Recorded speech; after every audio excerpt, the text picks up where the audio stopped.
Imagine this. A weary traveler walks a dusty road and sees the same beggar sitting beneath the same tree year after year. Every traveler offers food, advice, and help. But the beggar never moves, never changes, just waits. One day, a passerby asks him, "Why do you stay here if you're so miserable?" The beggar replies, "Because they always help. Why would I leave? We've been taught that helping others is always noble. But what if some acts of kindness are actually acts of harm, both to ourselves and to those we're trying to save?" This video, through the lens of modern Stoic wisdom, will explore 10 types of people you should not help. Not out of cruelty, but out of clarity.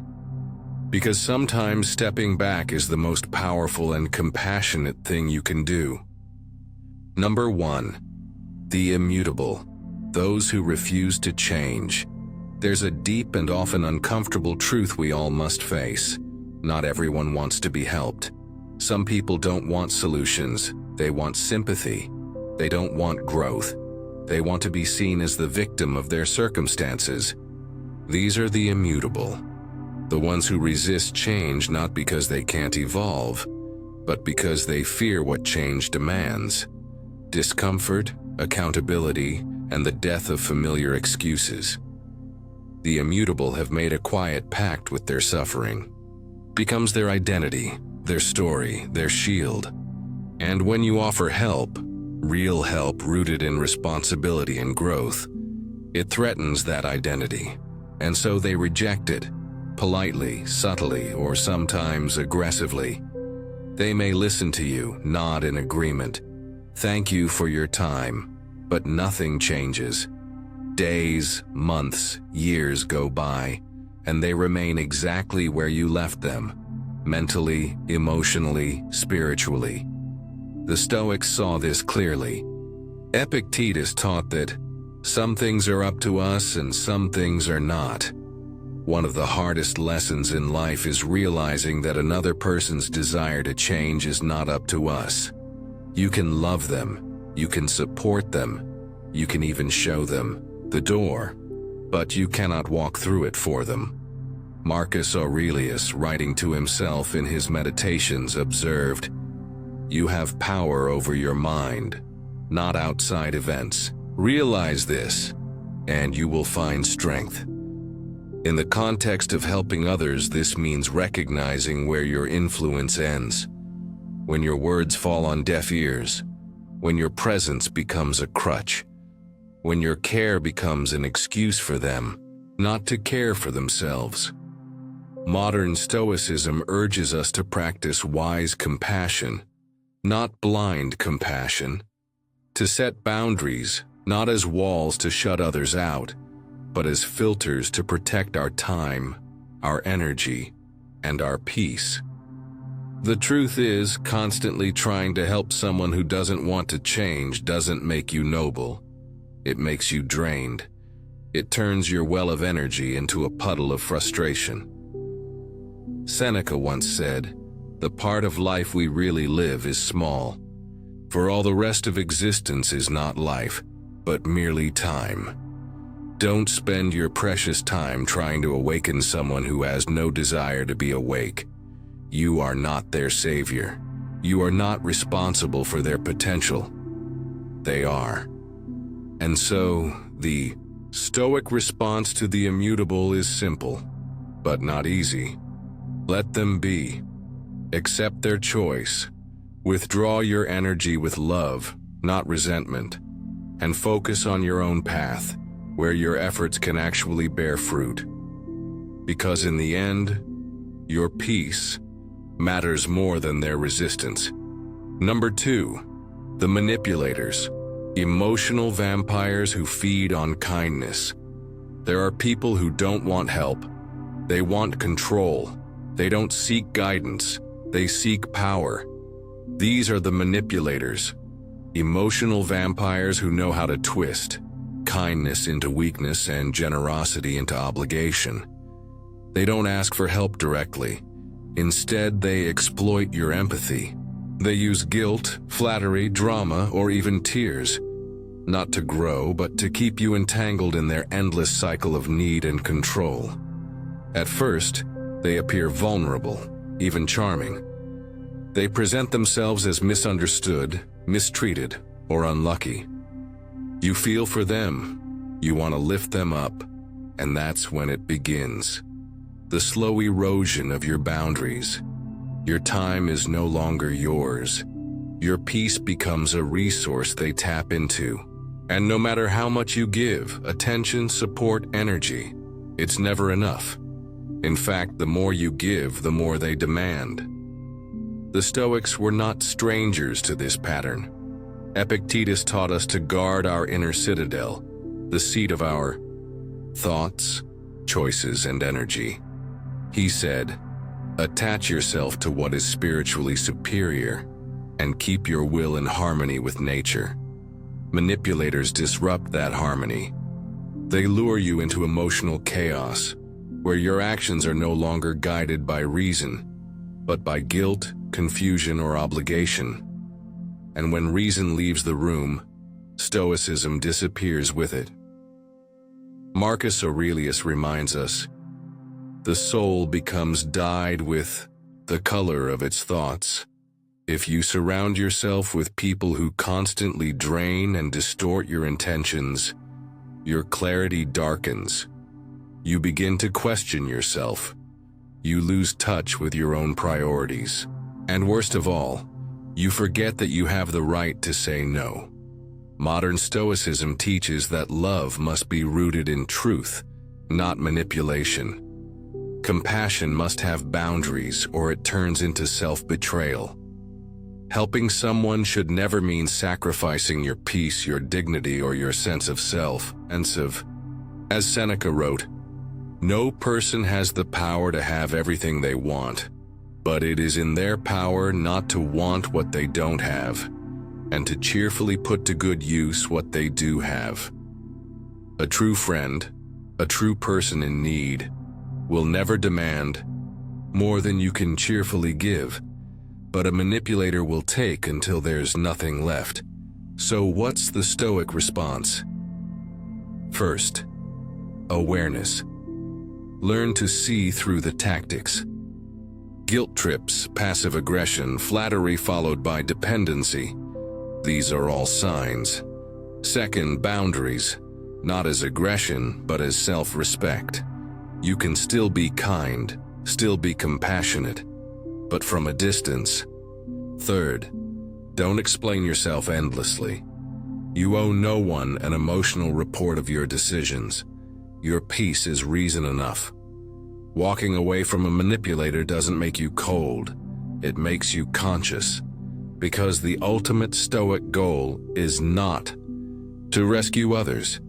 It's to live with wisdom, courage, and integrity. And sometimes integrity means refusing to be used, even if it breaks someone else's illusion of you.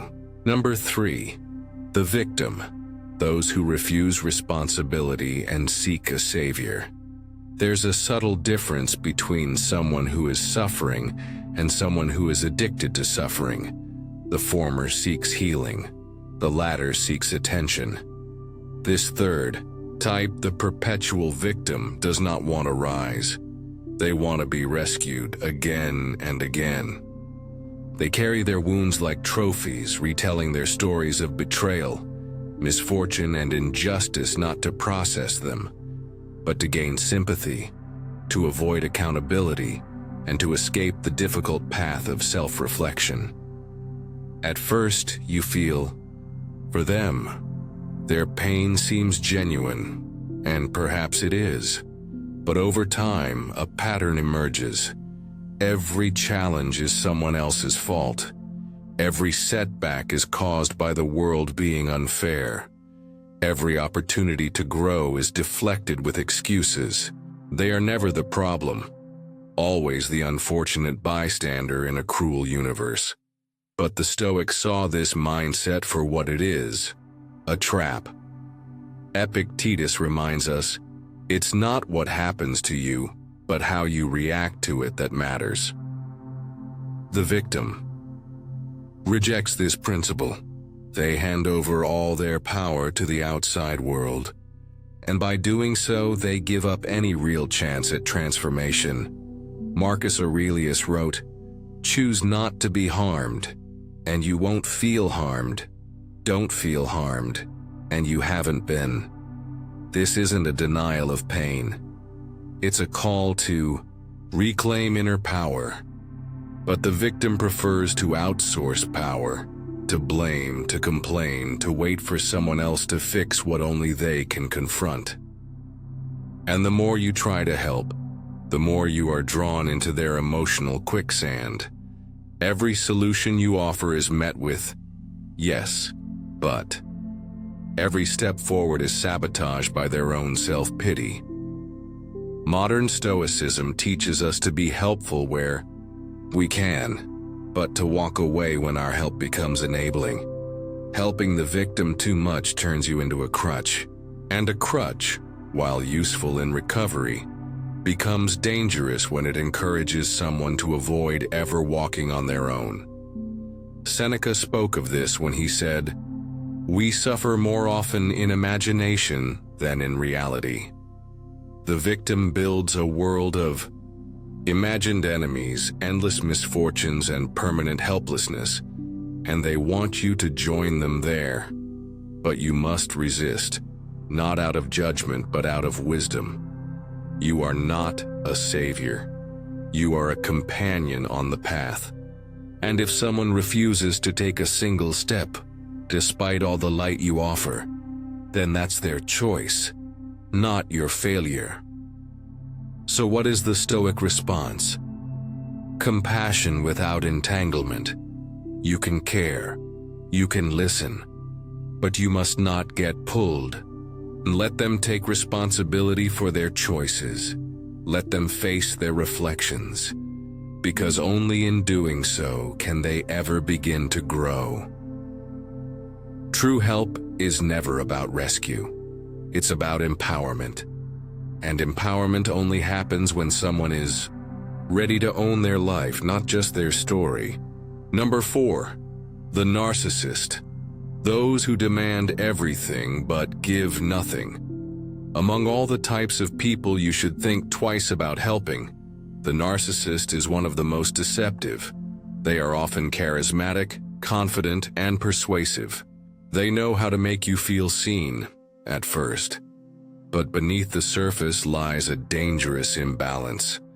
Their world revolves entirely around themselves. Your kindness is useful, but only as long as it feeds their ego. Your presence is welcome, but only as a mirror to reflect their importance. And your help? It's never enough. The narcissist doesn't want a connection.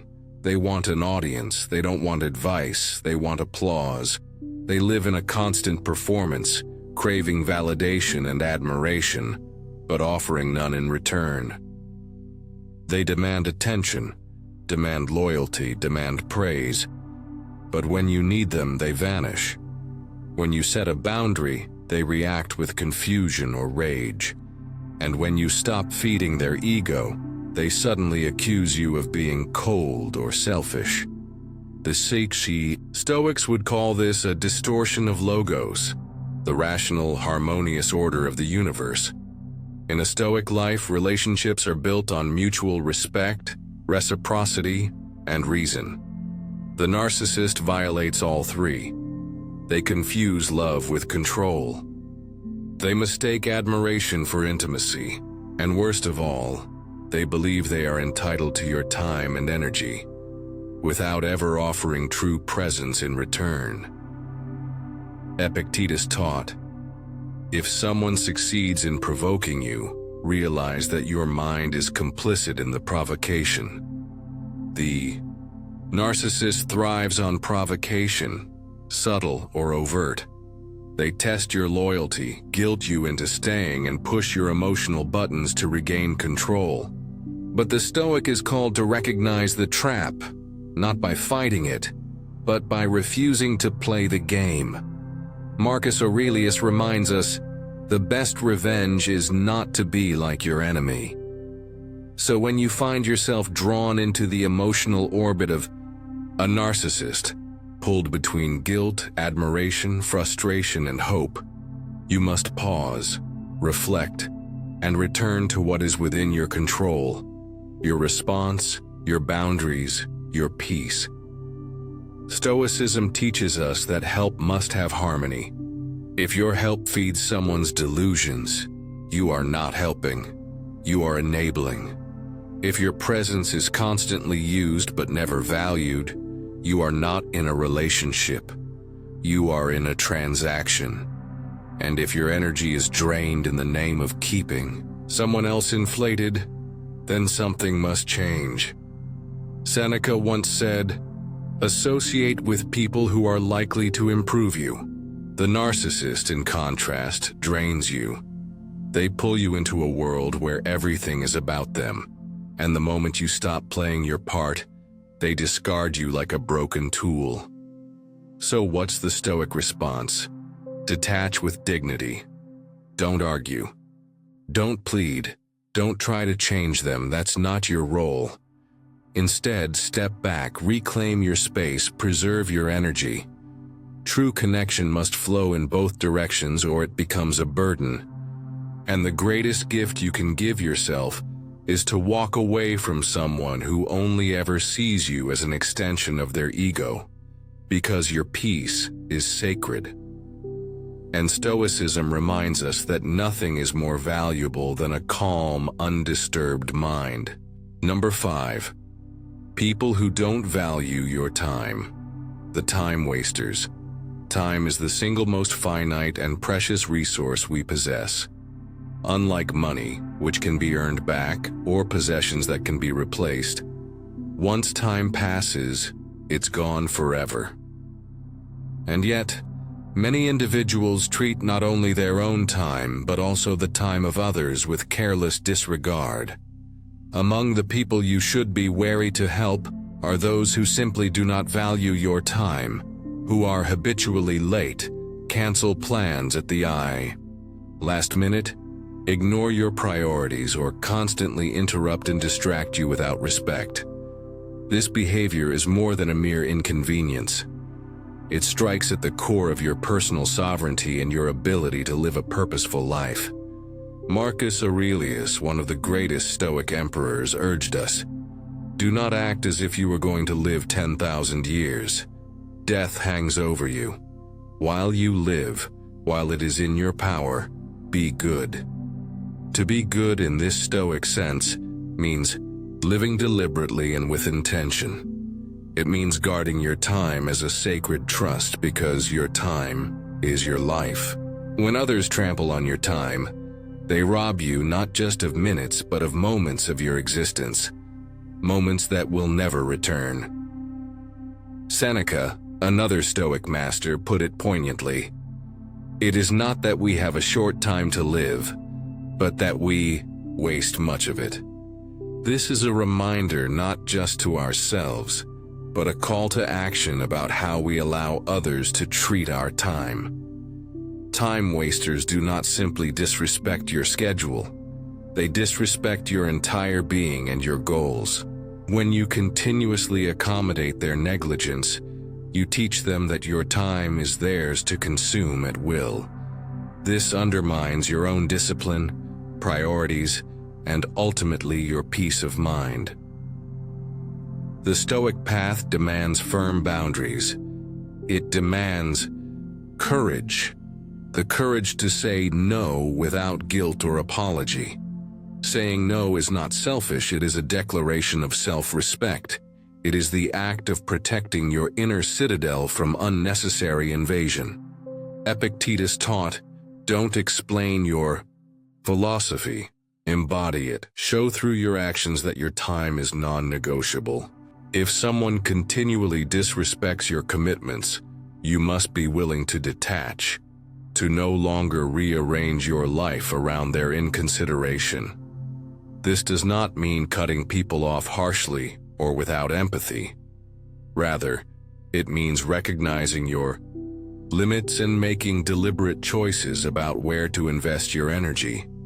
Remember that Stoicism is about focusing on what you can control, your own actions and boundaries, not trying to change others who are careless or indifferent. Moreover, your time is deeply connected to your tranquility and well-being. Time wasted on unproductive, disrespectful relationships or distractions fractures your focus, drains your energy, and clouds your mind. When your attention is fragmented, your ability to live with virtue and purpose diminishes. By setting clear boundaries, you reclaim not only your schedule but also your calm and your clarity. Ultimately, your life is a collection of moments, and those moments are precious. Choose wisely whom you spend them with, and remember that the quality of your time determines the quality of your life. The Stoics remind us to cherish time like a treasure, to invest it in growth, virtue, and meaningful relationships, and to refuse to give it away to those who treat it carelessly. Number 6. The deaf one, those who hear advice but never act. In the journey of life, we often encounter individuals who seem to listen, who receive advice, guidance, and wisdom with apparent openness, yet their lives remain unchanged. These are the deaf one, not literally unable to hear, but deaf to transformation. They hear your words, nod in agreement, perhaps even repeat your counsel, but the crucial step of applying that wisdom never follows. Their minds remain closed, and their hearts unmoved. This disconnect between knowledge and action is a dilemma the Stoics grappled with deeply. Seneca, a masterful voice of Stoic wisdom, observed, "It is not the man who has too little, but the man who craves more that is poor." The deaf one is poor, not materially, but in the application of wisdom. They possess insight, but are unwilling or unable to live by it. For them, philosophy is an intellectual exercise rather than a practical guide. Epictetus emphasized that it's not what happens to you, but how you react to it that matters. The deaf one hears the truth but chooses to react with inertia, denial, or avoidance.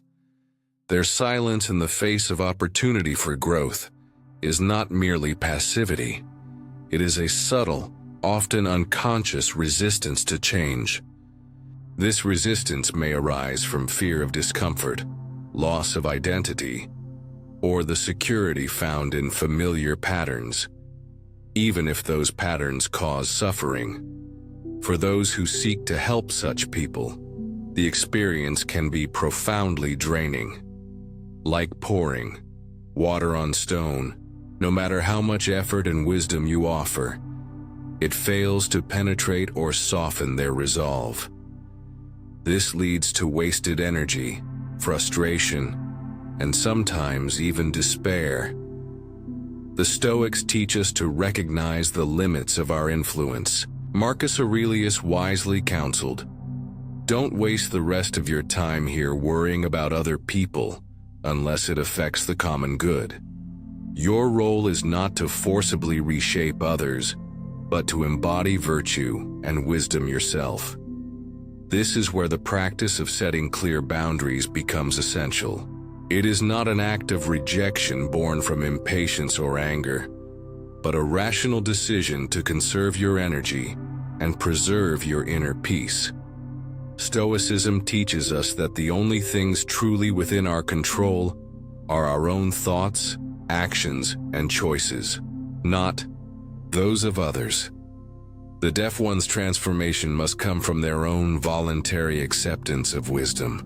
By stepping back, you demonstrate not abandonment, but respect for the natural order and for your own well-being.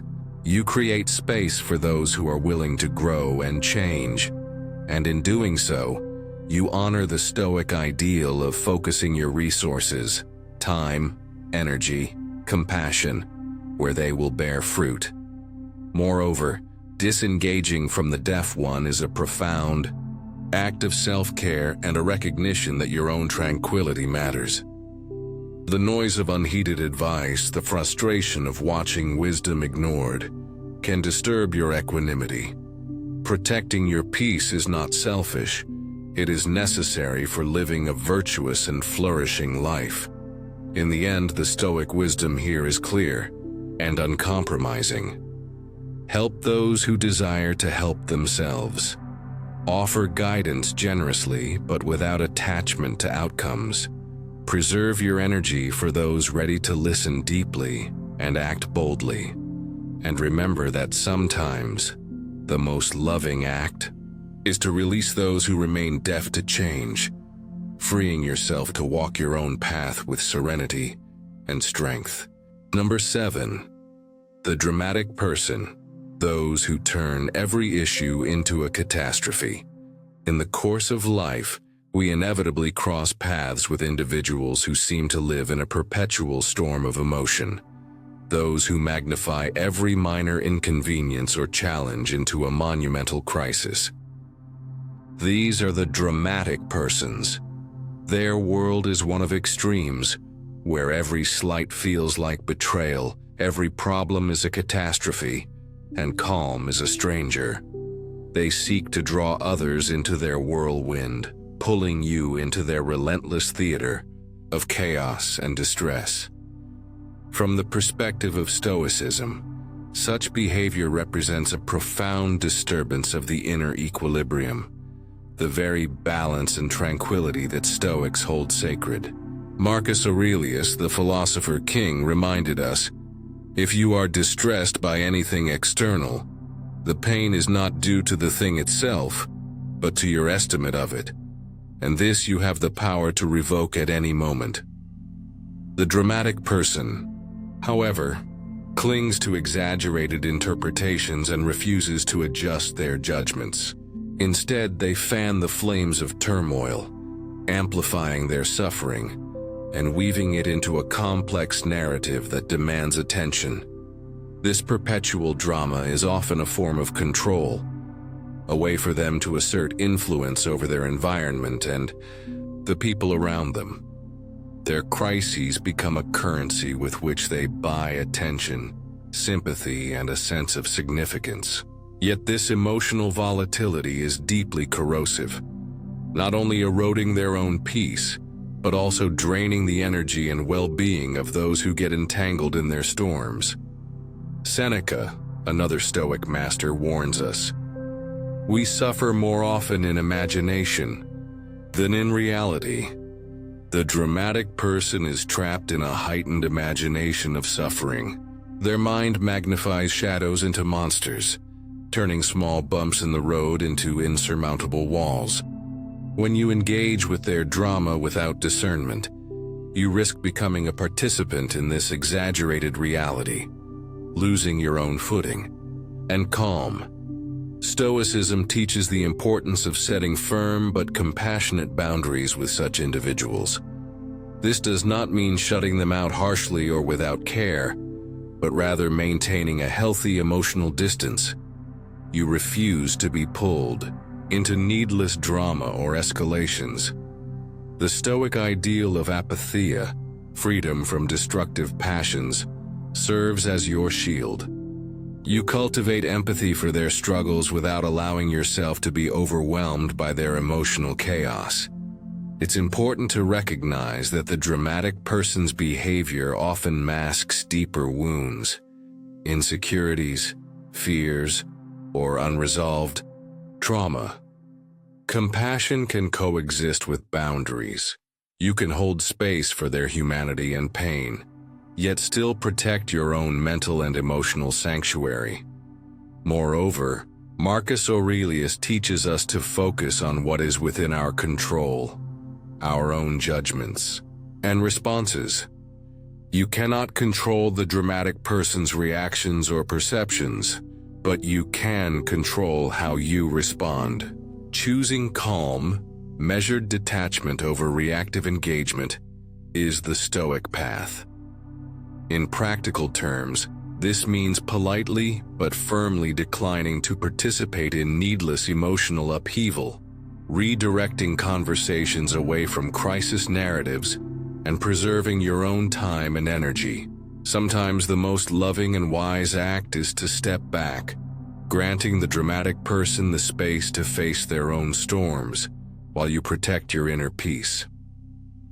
Ultimately, the Stoic lesson here is profound. Your tranquility is precious and must be fiercely guarded. You cannot master another's chaos, but you can master your own serenity. In a world filled with noise and turmoil, cultivating peace within yourself is the highest act of wisdom. Number 8. The ungrateful. Those who take help for granted and offer no appreciation. Among the many kinds of people we might consider helping, the ungrateful stand out as particularly challenging. These are individuals who accept assistance, favors, and kindness as their due, rarely or never expressing genuine gratitude or acknowledgement. Instead, they often behave with entitlement, taking your generosity for granted and failing to reciprocate even simple appreciation. Helping them can leave you feeling drained, undervalued, and disrespected. From a Stoic standpoint, this lack of gratitude is not merely a social faux pas. It reflects a deeper imbalance in character and understanding. Seneca emphasized the virtue of gratitude, reminding us that gratitude is not only the greatest of virtues, but the parent of all the others. The ungrateful are missing this vital seed that nurtures all other moral qualities. Their disregard for kindness erodes the bonds that make human connection meaningful. Helping others is, in Stoic thought, an expression of our duty to society and of our own virtue. Marcus Aurelius wrote, "When you have the power to benefit someone, why put it off? For such acts strengthen the community and our shared humanity." But this duty to help is balanced by the wisdom to preserve oneself. Helping the ungrateful repeatedly, without acknowledgement, violates that balance and invites resentment. The ungrateful's behavior also distorts your perception of justice and reciprocity. Epictetus taught that we should do good without expectation of reward, understanding that virtue lies in the act itself, not the outcome. However, the Stoics also counsel prudence, recognizing where your help is honored and where it is squandered. Continually aiding those who show no gratitude is a form of enabling disrespect. Setting firm boundaries with the ungrateful is a crucial practice of self-respect and wisdom. This means learning to say no when your generosity is met with entitlement or apathy. It means investing your time, effort, and kindness in those who value it, who nurture the relationship with mutual respect. By doing so, you uphold the Stoic principle of focusing your energy on what truly matters, cultivating virtue and harmony, not fueling thanklessness. Furthermore, practicing gratitude yourself serves as a mirror and a guide. By embodying thankfulness for the kindness you receive and give, you reinforce a culture of appreciation around you. When the ungrateful encounter such steadfast gratitude from others, they may be invited, though never forced, to reconsider their attitude. Ultimately, the Stoic wisdom here is clear. True generosity is discerning. Giving without expectation is noble, but giving without regard for respect and gratitude is unwise. Preserve your peace by protecting your kindness from being abused. Recognize that sometimes the greatest help you offer is to step back and redirect your energy toward those who honor your goodwill. Number 9. The dependent. Those who rely excessively on others, avoiding responsibility. Among the many kinds of people we might encounter, the dependent stands out as someone who consistently leans on others for support, decision-making, and problem-solving. These individuals shy away from owning their own agency and often seek refuge in dependence, preferring to have others carry their burdens rather than face their challenges themselves. While human interdependence is natural and even necessary, excessive dependence undermines personal growth, autonomy, and the pursuit of a virtuous life. Stoicism, at its core, teaches the primacy of personal responsibility and mastery over oneself. Epictetus, once a slave who became a great Stoic philosopher, declared, "No man is free who is not master of himself." This freedom is not merely political or external, but an inner sovereignty over one's thoughts, emotions, and actions. The dependent, by surrendering this sovereignty, willingly binds themselves with invisible chains. They trade the power of self-direction for the illusion of comfort and ease, but at great cost. A life lived under the shadow of reliance, avoidance, and diminished character. Helping the dependent poses a significant challenge. On the one hand, kindness and benevolence compel us to support others in need. These are Stoic virtues. Yet Stoicism also calls for prudence and wisdom in how we help. Marcus Aurelius teaches us that every obstacle is a chance to exercise virtue. The impediment to action advances action. What stands in the way becomes the way. When we rescue the dependent from their difficulties, we rob them of the opportunity to confront challenges that would otherwise strengthen their character. True growth arises from wrestling with adversity, not circumventing it. The wise Stoic helper encourages independence, not dependence.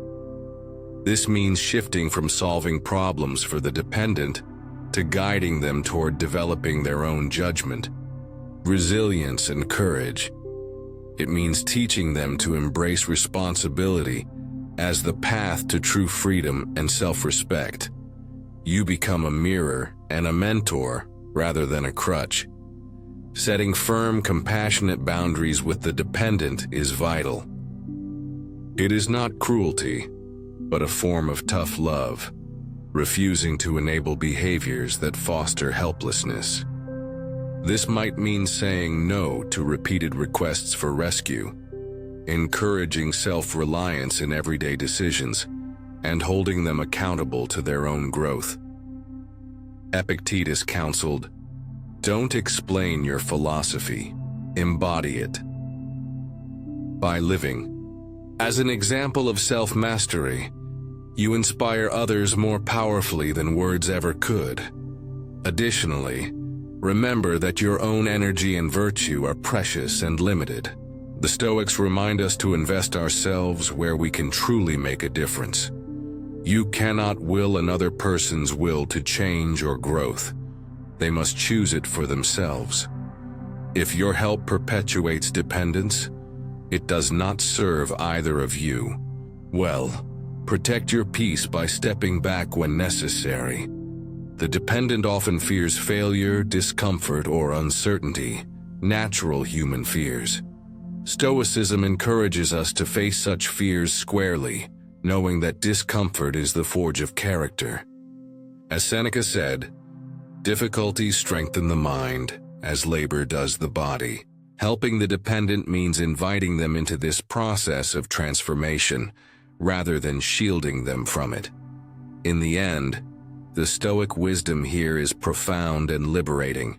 True help empowers others to help themselves, encouraging responsibility. And independence respects both your own well-being and their potential for virtue. It aligns with the Stoic ideal that genuine flourishing arises not from ease and comfort, but from courageously embracing life's challenges with reason and resilience. Number 10. The Denier. Those who refuse to accept reality, no matter how obvious. In our journey through life, we will inevitably meet individuals who cling stubbornly to their own version of reality, refusing to acknowledge facts or truths. that challenge their beliefs or worldview. These are the Deniers. No matter the evidence or reason presented, they reject it, holding fast to illusions, falsehoods, or wishful thinking. Engaging with them can be one of the most exhausting and frustrating experiences, as their denial obstructs growth, understanding, and meaningful dialogue. Stoicism centers profoundly on the acceptance of reality as it is, not as we wish it to. Epictetus emphatically taught, "Don't demand that things happen as you wish, but wish that they happen as they do happen, and you will go on well." The Denier, in stark contrast, attempts to bend reality to their desires through denial and distortion. This resistance to truth is a form of internal suffering and self-deception, blocking the very path to peace and virtue that Stoicism advocates. Marcus Aurelius reminds us that our own judgments are within our control, but the world and others' beliefs are not. Choose not to be harmed and you won't feel harmed. Don't feel harmed and you haven't been. Trying to force someone to accept reality, no matter how well-intentioned, is futile and often harmful to your own serenity. The Stoic wisdom here is to recognize the limits of your influence and direct your efforts inward, towards mastering your own perceptions and responses. When faced with a Denier, the most powerful and wise response is often to step back and detach. This is not a defeat, but an exercise of discernment and self-preservation. By withdrawing your energy and attention, you protect your own peace and avoid becoming entangled in futile conflict or emotional turmoil. Stoicism teaches us to focus on what is within our control, our own thoughts, judgments, and actions, rather than on external factors beyond our influence. You cannot compel another's mind or force acceptance of truth. The Denier must come to their own realization in their own time, if at all. This detachment is an act of compassion as well as wisdom. Forcing change or confrontation often hardens resistance, while patience and acceptance allow space for growth. As Seneca observed, time discovers truth. Sometimes the Denier's denial will erode over time through experience and consequence, not argument.